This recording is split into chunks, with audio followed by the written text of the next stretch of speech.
Hello YouTube, welcome to the channel. This is Shabazz Khan, and in today's video we will learn model mining. Now I have created UI and API app for demonstrating this. The reason why I'm not using Postman is I want to show you the complete flow of how a request goes from a UI to an API and then back. The response comes from the API back to the UI. You can download the source code for the app from the link in the description down below. And yeah, let's go ahead and see how this app works and set it up. Now, as you can see, this is the two folders that you will find when you download the code via GitHub. First one is API, the next one is UI. Okay, what I'll do is I'll open both of these in two separate Visual Studio codes. All right, so this is how it looks like. This green colored this green colored VS Code is for UI, and the normal classic, this one is my API. Okay, as you can see. So I have already covered how to set up .NET Core in Visual Studio, and you can use this link here in the tab, or the link is also in the description down below, to set up .NET Core environment with Visual Studio. Also, I have discussed in that video how to color your terminals using Peacock and all these extensions and all of those elaborations, so you can watch that video and come back. Before starting the development, I'll have to set up the application. Now what I'll do is, you can simply host the UI by clicking on index.html, which is fair and square. This is a simple HTML app. You can double click on this in the folder that you have downloaded named UI, and this will work as usual. But I'd like to host it as an application. So for that, what I'll do is I'll simply download an HTTP server. It is a very lightweight server which serves your HTTP static files. Okay, it can mimic how you will host this on a production site. So what I'll do is I'll simply install npm I on a global scale and then HTTP server. Now, in order to run these things, npm and all those things, you need to have Node installed. So you can use this video. I was installing Angular and I have already covered how to use npm with Angular, but I suppose you can use the same concept. And once Node is installed, you can stop the video there and you can continue from here. This is how. Now, once that server is installed, what I'll do is I'll simply run that server using this command, http server. And the second parameter that I'll give is the location that you want to host. So I'll simply say that host this. So this is what I want to host. And I'll hit enter. And once I hit enter, it will start the server and you will see these two URLs. This is your network URL. So any computer connected to the local network will be able to access this. So we'll not be using that one. Other one is the local host, which is this one. Okay, so this 127.0.0.1 is also your local host IP, if you're not aware. So basically this link you can simply go to by clicking on Control/click or localhost 8080, enter. And this will open the application for you. Okay, I'll zoom out so that the UI doesn't break. Once this is done, I'll go to the API. Now, make sure you have the .NET Core and all the essentials set up for this. Make sure you have watched that video which I suggested earlier. Once that is done, you can run .NET restore. Once that is done, you can run .NET run. Now, this will host your application in an individual port, which is localhost 5001. Basically, this will also act as your application is hosted on a server. So now both of our applications, this one is hosted on localhost 8080. This one is hosted on your localhost 5001. All right. Now once both of these are hosted, let's go ahead and see what our UI looks like. Now this is the UI. Basically, we'll be covering model binding. So what I have done is I have created buttons with each of the requests that we'll be looking at. So this is get request, query string, and all those things. Okay, I'll explain when I'll start doing the code. Now let me quickly explain the source code a little bit. So this is the UI, and I'll close the terminal. So what I want you to know is basically this is using jQuery and JavaScript. So I have not and Bulma as CSS. So I have kept it pretty much as simple as that. And this is using Ajax, jQuery's Ajax. So you can use this link to learn how Ajax works and this video. And the link is also in the description down below. I've tried to, teach Ajax as simply as possible. So you can check that out. And once that is done, you can come back here. It's very simple. So, and this is the URL which we'll be hitting. Okay. And this is the important part. This is the host where our API is hosted. So basically that is same as this link.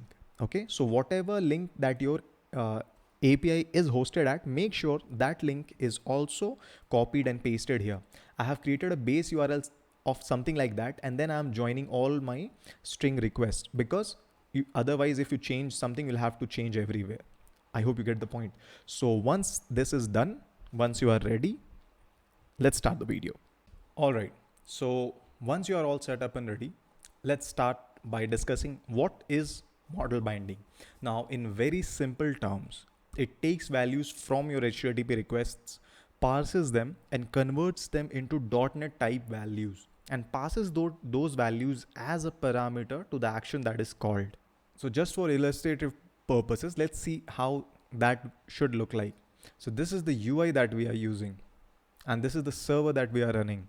Okay, this is the localhost 80801 and this is the 5001, and any request that goes through your UI to our API is an HTTP request. Okay, it can be a GET request, POST request, PUT request, DELETE request, any of those. So now let's go ahead and open our UI.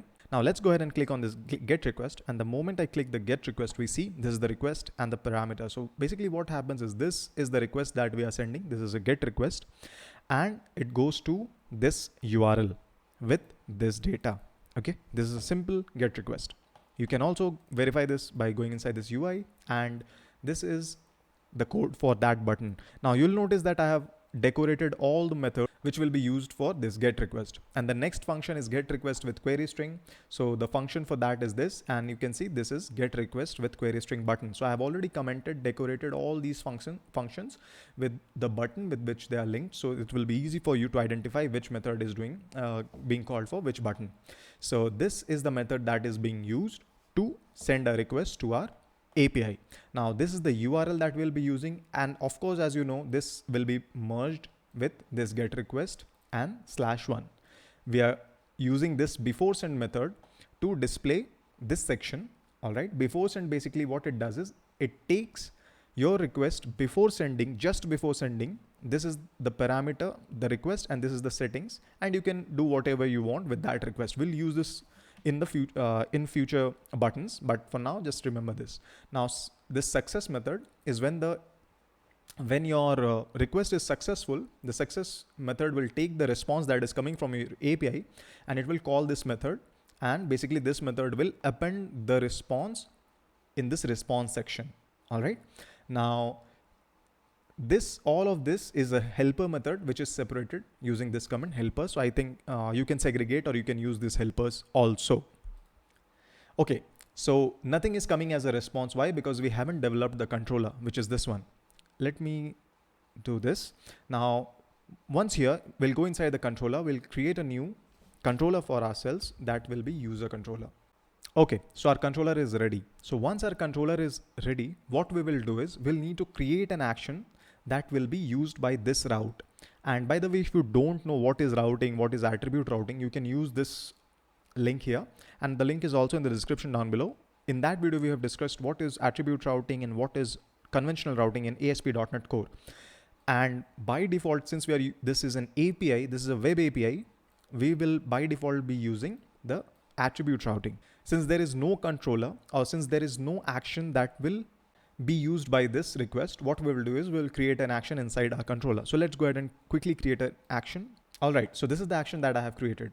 Now basically this is the route that the action will take. So user /get request /id. So any request that matches this template will hit this action. Okay, now I have added these two parameters for this action. So we will see what model binding does. All right, save this. Let's rerun this application again. But this time what I'll do is I'll debug it. Now to debug it, just click on this run and debug, and it will run. Before that, let me show you one more thing. Let me delete this launch.json file. Maybe it's not there, maybe it's there, but let's see how it goes. So when you'll come here, you will see something like this. Okay, it will say that since it does not have a launch.json file, your Visual Studio Code will not know what to do. So basically what we'll do is we'll click run and debug. It will say find C# extension, or cancel it. Don't do that. Create a launch.json file, click on it. It will open a command palette, and it will ask you which environment you want to launch. So you can select .NET Core, and once you select .NET Core, it will automatically create a configuration, and you can click on that. So once you do that, it will open a window like this. Now go to advanced, continue to localhost. This is important. Now, once our API is ready, what I'll do is I'll go back to the controller and I'll attach a debugger so that we can intercept our request when it comes here. Let's go back to the UI and again click on this get request. Now, the moment I'll click on this get request, what will happen is you will see that a debugger is here, our request is here. Now, when I hover over this ID, you will see we have one. All right. Now you must be wondering how this one comes here. This is the job of model binding. What it did is it took the one that is coming inside your route, did something to that. Let's see what it did. Okay. So basically what happened is whenever your request which will reach the action, the controller will try to find, or the MVC will try to find the name ID. Okay. Once it finds the request's ID, it looks through the HTTP request and finds the ID which you want to bind with it. Now, since your ID is a string, a type conversion will take place and convert that string into an integer. So basically what is happening here is, let me open the UI once again. And here you will see this is our route, right? And this is one. And we haven't explicitly said that this one is named ID, but we have mentioned this in our template that whatever the route data that will come after this get request will be considered as an ID. So the model binder will read this template, assign that one to this ID, and then pass that ID to your action. And that's why this ID is one. So this is what model binding is doing internally. So let me continue this with this request. This response you will get with your request as one. All right. Okay. So that was a very simple request. And that was a very simple demonstration of how model binding works with a parameter. All right. Now next what we will see is how it works with a query string. Now what I will do is I'll use the same action method which we used earlier. As when I come down when I go inside our index.js file, we will see that we are using the same get request. Say we are doing the same get request to the same action, but now we are doing with a query string. All right. Now this query string will be read by our action. Let's see how. So now what I'll do is I'll simply click on this get request with query string. When I click on this again, I will hit the debugger that I've placed here. Now, if you hover over this ID, you will again see one. And when I hover over, okay, now this name was read because I sent it via this query string. Now let me continue this and you'll see the response that we have right now is your request is one and the name is Shahbaz. Wow, it works perfectly. Microsoft uses the name to bind the values. The case is not important here, but the name is important. All right. Now let me show you why. What will happen if I send my data something like this? Everything is capitalized. Okay. Now, once that is done, I'll go back here. I'll hard refresh it because, servers, they cache your old code. So what I'll do is I'll hard refresh it. Now what I'll do is I'll send this request. Now, when I send this request, you will notice that now the name is in capital letters. Okay. Let's go ahead and check a request. See, the debugger is still there and the name is still being read as Shahbaz. So this proves that even though I am sending my name as all caps, the case does not matter here. So let me continue. But if I will write something like this will confuse Microsoft. Why? Because now the pipeline will try to find the full name, which it will not be able to find. And hence it will not assign anything to name and the name will just be null.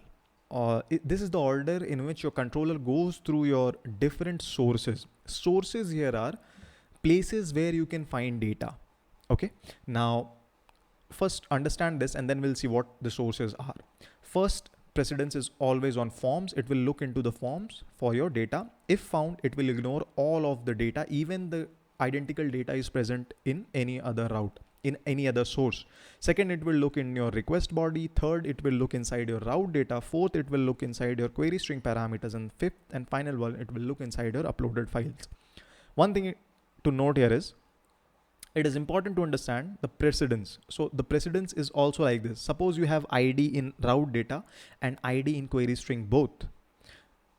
Since route data has the highest precedence, this will override your query string parameter values. All right. So let's see that with an example also. What I'll do is I'll leave this as name, and what more I'll do is I'll pass @ID equals to 2. Now what I'm doing is I'm passing ID as 1 by default. And then what I'm doing here is I'm also passing ID in query string as well. Let's save this, go back to the UI, Let's again send this request. See, now again this request is going as Shahbaz ID equals to 2. Also, if you remember, the ID is 1 as well. Now if I go inside our code, you'll see ID is still 1. Why? Because the precedence of route data is always greater than your query string parameters. That's why your route data will always override your query string parameters until and unless specified explicitly. Let's see the response, and the response is as usual. Your ID has ID1, name Shahbaz, and all those things. All right. Let's quickly discuss what source is. All right. So let me quickly open this .NET. So basically the source is wherever you can find your data. So in our case, the source is this route and query. So this was the source. When we will be going through these requests, these are more complex types, and they use request bodies and form data to store. There we will have more sources like request bodies and all those things, which we will look when we get there. So now let's go back and discuss something else. Now this is the default order that Microsoft goes through to find your data. You can change that. Now these are the set of attributes that Microsoft provides you with, and using these attributes you can explicitly tell which source to look at. Okay, now these names are very intuitive: from route, from query, from header, from form, from body. And these literally mean what is written here. So take data from route, take data from query, take data from header of the request, take data from form, take data from body. So these are pretty much self-explanatory. So what we will do is we will discuss this from route and from query. Okay, and then we will keep on discussing these as we move along. Okay, so now what I'll do is, if you remember, let me stop this first. Let's take the same action. What I will do now is I'll explicitly tell this action to take this ID value from query. Now I am overriding the default ordering. Okay. Now, if you remember from a while back, what we did is we were passing two IDs. Okay. But the ID was being read from the route because of the default precedence of .NET. Now what will happen is that default preference will be overridden, and we should see ID equals to 2 because we have overridden that using one of the attributes from query. So let me start this again. Now it will again open the same local host. So make sure you don't close the one which was opened recently. So always close the one which was opened earlier. Now I'll go back to this request tool. And next thing what I'll do is I'll click on this request with query string again. And if you remember, I'm sending this ID equals to 2. All right. Now let's go back and see. So now what you will see is now the ID is 2. If I hover over this, you will see the ID is 2 and the name is Shahbaz.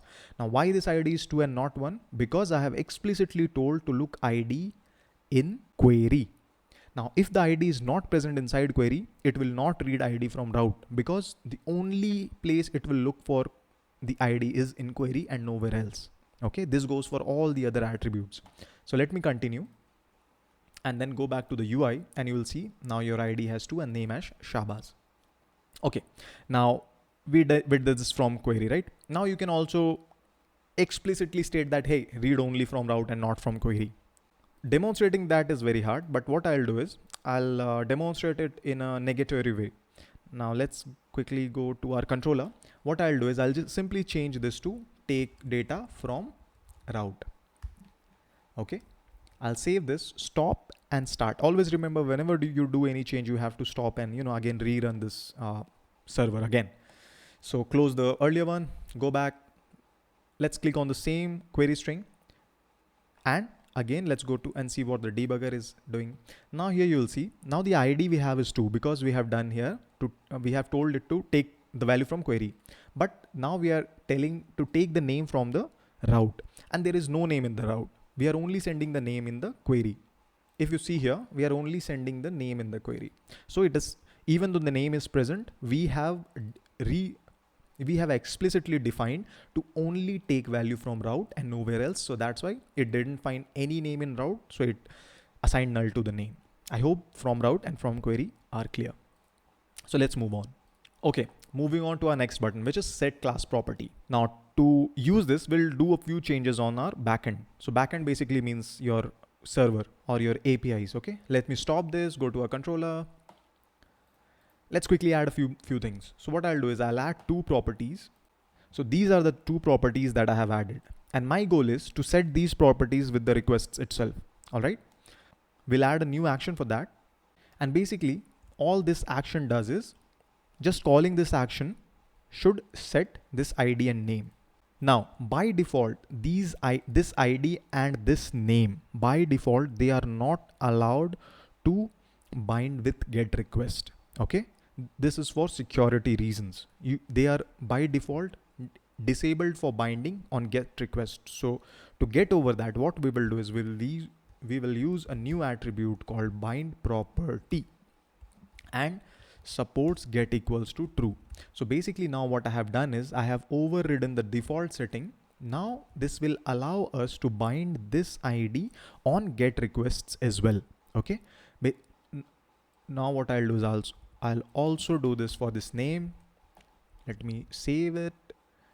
Let's run the application. Now let's go ahead and click on this set class property. But before that, what I'll do is I'll attach a debugger here. Let's go ahead, click on the set class property. We will come here, and when you will come here, when you'll expand this, you'll see the ID is 999 and name is Shahbaz. So we are able to bind this. Okay. So this is how you can bind your property. Now, not only that, using this, what you can do also is you can bind your own default names. For example, if you bind something like this, name equals to full name. All right. Now I want this name to bind to a property that is coming as full name. Okay. Now for that I'll have to do some changes here as well. Instead of so again, this is the function that we are using. Okay. You can identify that using this comment. So what I'll do, instead of sending this name, I'll do full name. Okay. Save this.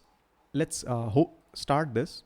Close this. Let's go to this request tool. Now what I'll do here is I'll empty cache and hard refresh, and then click on this set class property.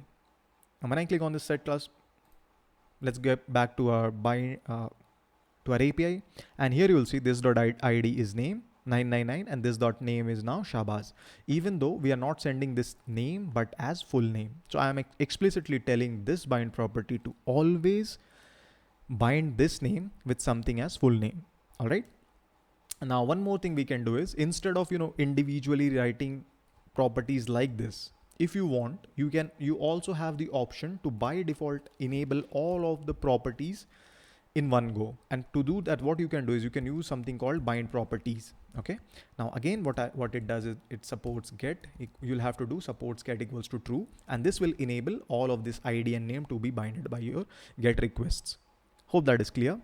We can see that.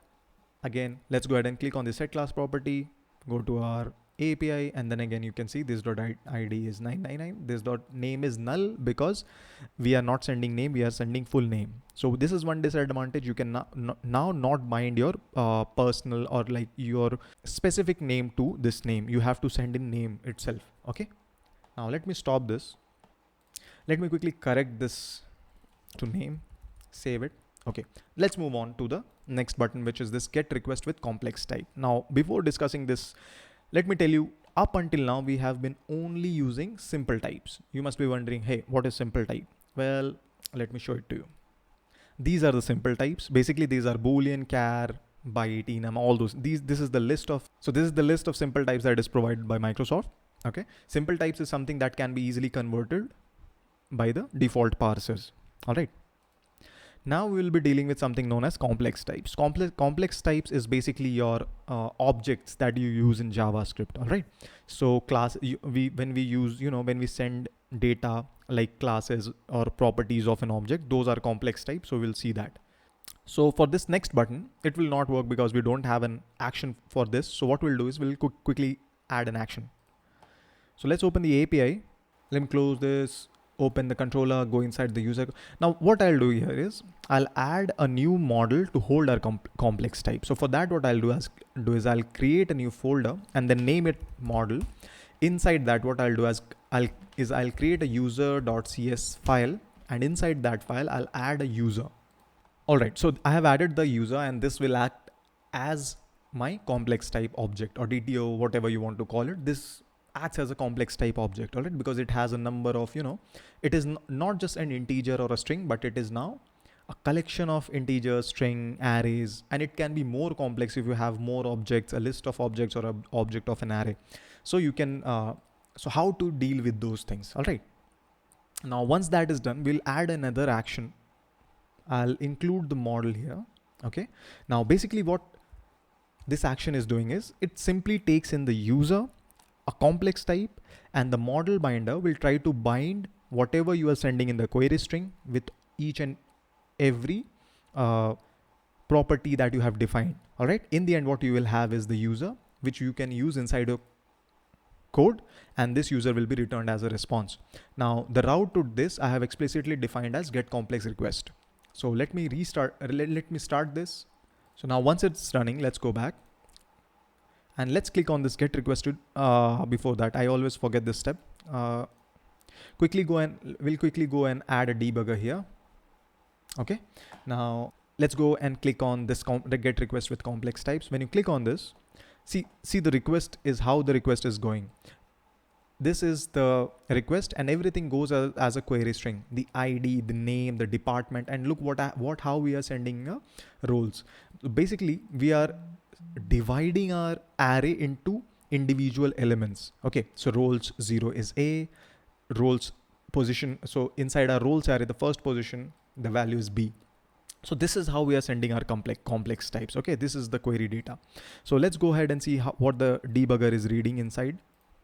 Now, if you go and click on this, you will see that the debugger is not attaching, but you see this error is increasing. Let's go to the network tab and see what this error is all about. Now, when you go here, you'll see that it says something like unsupported format. So this 415 is basically an unsupported format. So what you will have to do for that is, this is important step, is you'll have to add from query here. You have to explicitly tell that bind this complex object from query. All right. Now, once that is done, again, run your application, close this. Again, let's go ahead and let me minimize this. Let's go ahead and click on this get request with complex type. Click.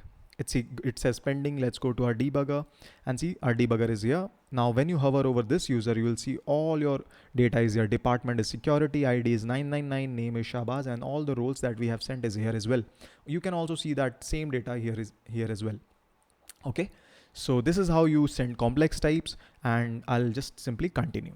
Now, what we can do here as well, you can see I am sending header data, right? It says test value. So let me quickly open the code here and let me show it to you how I'm attaching the header. Basically, if you remember, we discussed this before send, right? This is the method. So before sending the request, I'm just taking the request and I'm adding a default value. I'm adding my custom header, which the name of woes is test header and the value is test value. How can we get this data inside our API? So to do that, if you thought that this will help from header, you are correct. We will use this attribute and explicitly tell our controller to look for the data inside the header. So let me quickly do the changes in the API. Let me stop this, and to do the changes, I'll go inside this public class user, and on top of this header, what I'll write is from header. Okay, that's all. And again, I'll launch this. Let's click on this get request with complex types. Let's see what data we have. We can expand it from here, and you'll see now the header is null. Oh, I have to change something. Since our expected value here is, I'll just show you why this error occurred is header. The name is header, but what we are sending from our backend, due to some, I was sending test header, but instead I'll have to set header because the name is important, as we discussed earlier. So let me go ahead and hard reload this page again, and I'll click on this get request with complex type. Let's go to the debugger and see what is coming here now. Expand the user and see now the header has test value.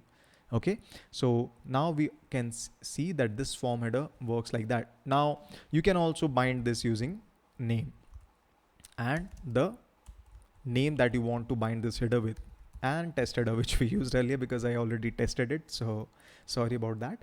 Now I stopped this again, and then I'll again run this, and I'll go to the user, the UI part, change this to test header, hard reload this page, click on this get request with complex type again. See, now the test data is test value, but the query that goes is test header.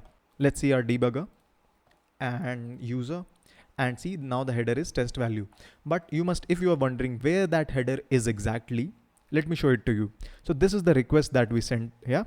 Let me continue. Now the response you can see test value. So let me show you where that header is exactly. When you come here, you'll see all the headers, right? We will look inside our request headers. Okay, response header is coming as a response from the server, but the request headers are the request headers that we are sending. So open this request header, try to find anything that matches the header that we send. Here you can see test header, test value. Okay, this is where the header goes, and this is from where the API is reading the header as well. I hope this is clear. Okay, so now let's continue and let's see what this post request with complex type does. Now, one thing you will realize is sending data like this is very, very, very time consuming. Okay, you can see that we have to, specifically divide the array into individual parts. Now imagine what will happen if we had an object, if we had a really complex object with thousands, and suppose not thousands, hundreds of, key and value pairs, or a list of objects. Suppose you have to send 100 list of objects. You will not send it via get requests URL, because first of all, there is a limitation to how lengthy this request can be. And second thing is, it is very time consuming and inefficient to write, something that parses your data into a URL. So to counter that, what we do is we do a post request. Okay, now post request, when you do a post request, let me open the backend code and show it to you what advantages why you should send complex type as post request is. You simply create an object. All right, now let me, so this is the function that we'll be using. Again, you can identify using the comments as well. Now this is the complex object type that we have to send. Okay, you'll simply stringify this and send it. That's all. You don't have to append this through a URL or something like that. So this is one of the convenient ways. Now, one thing to note here is, since we are using jQuery's Ajax, we have to specifically mention what kind of data we are sending, and then we have to convert that into a JSON. All right. So this you have to take care of. Now let's go ahead and quickly create a action for this. Let me stop this. And this is the action, as you can see here. This is the action. And it is similar to the get request action, but the only difference here being is the HTTP post request and the route, and also the absence of this from query, because by default it will read your request from the body and it will automatically parse your JSON data, because .NET Core, specifically the model binder, will do the job for you. All right, if it is in JSON format. This is very important. So let me run this again. Let's go ahead and send the request. Again, I forgot to add the debugger. Let's go back and let me add a debugger here. Okay, now let's go back again. Let's click on this post request with complex type. Now when I click on that, you'll see I am here. And again, this user, all the users is present. Header is null because we are again not sending any header. That was just there. So let me continue and you'll see, we see the response. Okay, this was simple. Now let's discuss this post complex types as form data. Now there are two ways using which you can send data from your UI to your API. This is the default way of sending the data in a post request. So let me show it to you. Let me click on this again. So this post request, as you can see, is sending your data in something called request payload. All right, this is going as a default JSON, and when you will look inside your request headers, you will find that the content type that you are sending is a JSON. All right, what will happen if I do not send any content type by default? So this is where this post complex type as form data comes in. Basically, now what we will be doing is we'll be sending the data as form data. Okay, so to do that, I'll continue again from here. Now to do that, what I'll do is I'll add an action. So this is the action. And the only difference between this action, the post request action, and the post request form action is we are now explicitly telling this to read data from form. Now let's go back to the UI and see how we are sending the form. First, let me stop this and again run this. Let's get back to the UI. Okay, so let's see how this complex type we are sending this complex type data. The only thing that we are doing here is we are not sending content type anymore, and we are not converting this into a string. Why? Because by default Ajax will send your data as X www form URL encoded. This is a type of form data that is used for text-based data sharing. All right. So let me go ahead and start. Okay, so let's go ahead and click on this post complex type as form data button, and we'll explore the request as well. Before that, let me quickly add a debugger here. Now let's go ahead and click on this post complex types as form data. See, the data is going something like this, complex type object again. Now let's go back and see inside our API and try to see what this user is. And you'll see all the users is coming, the header is still null, and all you are receiving all your data. Let's continue. You'll see you get the response as well. Now the major difference here is, I'll explain it to you. Before that, let me quickly do this request as well, post request with complex type. Let me continue here. Okay, now let's see the difference. So the first one here is the data that we are sending as a form. Let's click on it. Now, if you go inside your headers, you'll see that there is now form data here. Instead, when we did earlier, we had a request payload, right? Now we had a form data. If you open this, you will see that their data is something like this. If you do you remember this request, right? We sent get request with complex type. It has something similar, but now your data is going in your request's body rather than the URL, and this is being passed and encoded as a URL encode. So all your brackets is being replaced via this URL encoded characters, and this is how your data goes. And this, if you come inside this header, you will see your content type now is not response request header. So if you go here, you will see now your app content type is a form URL encoded data. All right. This content is used only when you are dealing with form data and all those things. All right. Okay, so let's move on.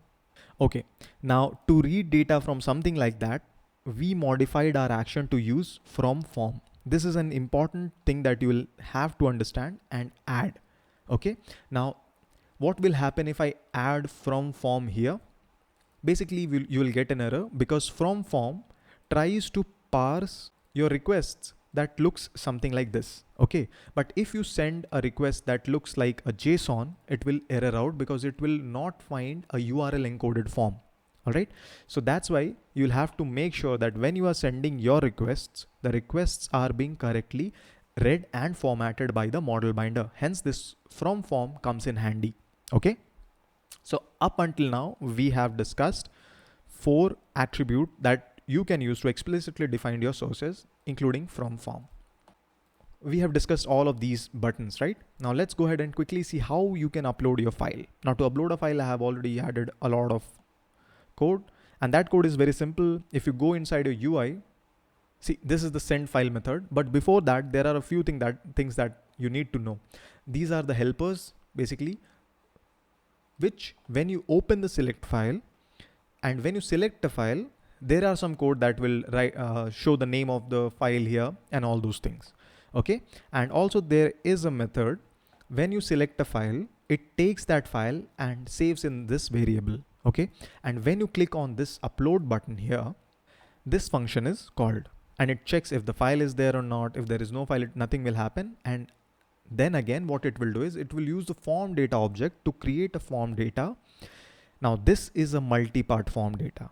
Okay, we'll see what the difference is. So this will create a form data. It will append the name of the file and then the file itself. Okay, this is basically, this form data is used when you are dealing with your binary types, and this form data, this earlier form data xwww URL encoded is used when you are dealing with texts and only texts. Okay, but if you need to send a file or something binary, then you will have to use this multi-part form data. Okay, now once that is done, when you are using this multi-part, you have to be very careful and you have to do this process data equals to false and content type equals to false to indicate that your content type is not a form or something like that. All right, this is exclusively for jQuery. So make sure this is done and you just simply send your data as it is. Now let's go ahead and create an action for this. Now before that, what I'll do is I'll add a model here and I'll name it file upload.cs. Once that is done, so inside this class, what I'll do is I'll simply add a name which we are expecting and a file that we are sending from our UI. So these are the two things, and this iForm file is how .NET realizes that you are sending a binary file. All right. So this is how I will let my model binder know that, hey, a file is coming in. So try to bind a file and not a text. So let's go to the controller and let's create an action. Okay. So this is the action that I am using. And again, it is using the file upload class that we just created, this one. And it is again using the same attribute, that is from form. And I'm telling it to read the form and then populate this class. All right. Once that is done, I'll have access to the file. I'll have access to this complex data type, and I'm using that data type to send the name and the length of the file back as a response. Okay. Now let me add a debugger here. Let's run this let's run this application. Let me select a file. I'll select this logo.png. Once I've selected, you'll see the name. Let's click on upload. When I click on upload, the request will come here and you can see the data here. Click on it.